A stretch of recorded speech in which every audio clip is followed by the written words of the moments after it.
Welcome छ साथीहरू। आजको मेरो नयाँ भिडियोमा आज म तपाईहरुलाई कर्मचारी सञ्चय कोषमा भएको रकम कसरी निकाल्ने भन्ने कुरो सिकाउँछु। साथीहरू, अहिलेको नयाँ सिस्टम अनुसार कर्मचारी सञ्चय कोषमा भएको रकम तपाईले आफ्नो मोबाइलबाट आफैले निकाल्न सक्नुहुन्छ। त्यसको लागि म तपाईहरुलाई स्टेप बाइ स्टेप सिकाउने छु। त्यसको लागि सर्वप्रथम तपाईले आफ्नो मोबाइलमा भएको कर्मचारी सञ्चय कोषको एपमा जानुहोला, अथवा तपाईसँग छैन भने प्ले स्टोर देखि कर्मचारी सञ्चय कोषको एप डाउनलोड गर्न सक्नुहुन्छ। त्यो डाउनलोड भइसकेपछि कोषको एप्लिकेसन ओपन गर्नुहोला। ओपन गरिसकेपछि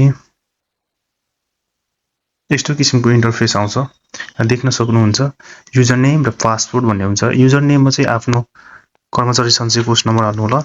म यहाँ आफ्नो कर्मचारी सञ्चय कोष नम्बर हाल्छु र पासवर्डमा तपाईले राख्नु भएको पासवर्ड राख्नुहोला। म आफ्नो पासवर्ड राख्छु।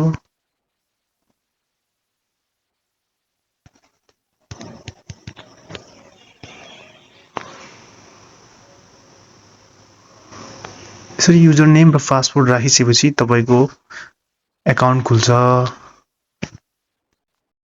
एकाउन्ट खुलिसकेपछि यहाँ टोटल कन्ट्रिब्युसन भनेको यहाँ तपाईको टोटल रकम देखिन्छ। मेरो अहिले हाइड गरिरहेको छु। यति गरिसकेपछि यहाँ भएको एउटा एप्लाई फर लोन भन्नेमा क्लिक गर्नु होला। त्यहाँ क्लिक गरेपछि यहाँ देख्नुहुन्छ टोटल लोन अमाउन्ट भने टोटल लोन अमाउन्ट को रकम देखाइरहेको छ। तपाईले यतिसम्म निकाल्न सक्नुहुन्छ। म चाहिँ अहिले हाइड गरिरहेको छु। यतिसम्म निकाल्न सक्नुहुन्छ। अब तपाईले कति निकाल्न आवश्यक छ त्यति निकाल्नु होला। त्यसपछि प्रोसेस गर्नु होला। त्यसपछि नेक्स्टमा क्लिक गर्नु। नेक्स्टमा क्लिक गरिसकेपछि यहाँ टर्म्स एन्ड कन्डिसन छ।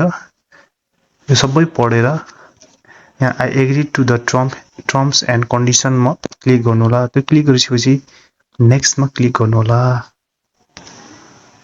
नेक्स्टमा क्लिक गरिसकेपछि यस्तो किसिमको इन्टरफेस आउँछ जहाँ तपाईको डाटा हाल्नु राख्नुपर्ने हुन्छ। यहाँ देख्न सक्नुहुन्छ mobile number, bank name, bank branch, bank account number, citizenship, issue date, date of birth, contribution start date, यो सबै लेखेको छ। यो सबैमा चाहिँ आफ्नो सुरुमा केवाइसी भर्दाखेरि तपाईले जुन डाटा दिनुभएको थियो सञ्चय कोषमा त्यही डाटा चाहिँ यहाँ राख्नुपर्ने हुन्छ। यदि तपाईले मिस्टेक डाटा राख्नुभयो भने तपाईको प्रोसेस हुँदैन, यसले लिँदैन। त्यसकारणले चाहिँ सुरुमा तपाईले जुन केवाइसी भर्दाखेरि डाटा दिनुभएको थियो त्यही डाटालाई यहाँ फुलफिल गर्नु होला। म आफ्नो डाटाहरु यहाँ फुलफिल गरेर तपाईहरुलाई देखाउने छु। म यहाँ मोबाइल नम्बरमा आफ्नो मोबाइल नम्बर हाल्छु। त्यसपछि बैंक नाम राख्छु। बैंक राखिसकेपछि ब्रान्च हाल्छु।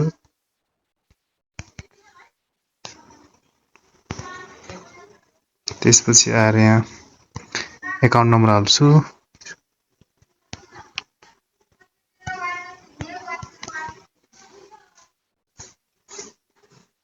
त्यसपछि यहाँ सिटिजनशिप इस्यु डेट हाल्छु। म नागरिकता जारी मिति हाल्छु आफ्नो। तपाईले आफ्नो नागरिकता जारी मिति हाल्नु होला। त्यसपछि डेट अफ बर्थ जन्म मिति हाल्छु यहाँ म।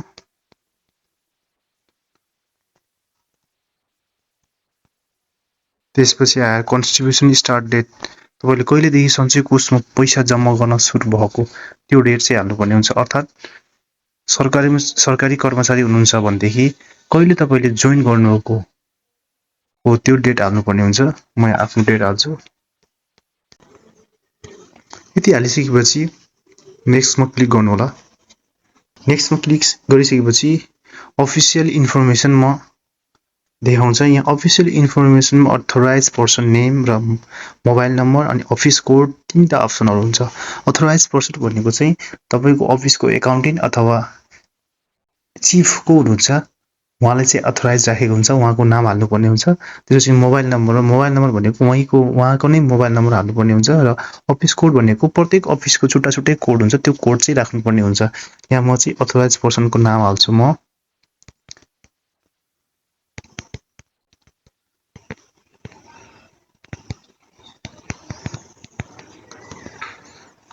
यहाँ फोन नम्बर हाल्छु। त्यसैगरी यहाँ अफिस कोड हाल्छु। अफिस कोड हाल्ने बित्तिकै तपाईँको अफिसको नाम तल देख्न सक्नुहुन्छ, आइहाल्छ। यति गरिसकेपछि नेक्स्टमा क्लिक गरौँ न। नेक्स्टमा क्लिक गरिसकेपछि लोन इन्फर्मेसनमा आउँछ। तपाईँले आफ्नो लोनको 80% लोन निकाल्न सक्नुहुनेछ।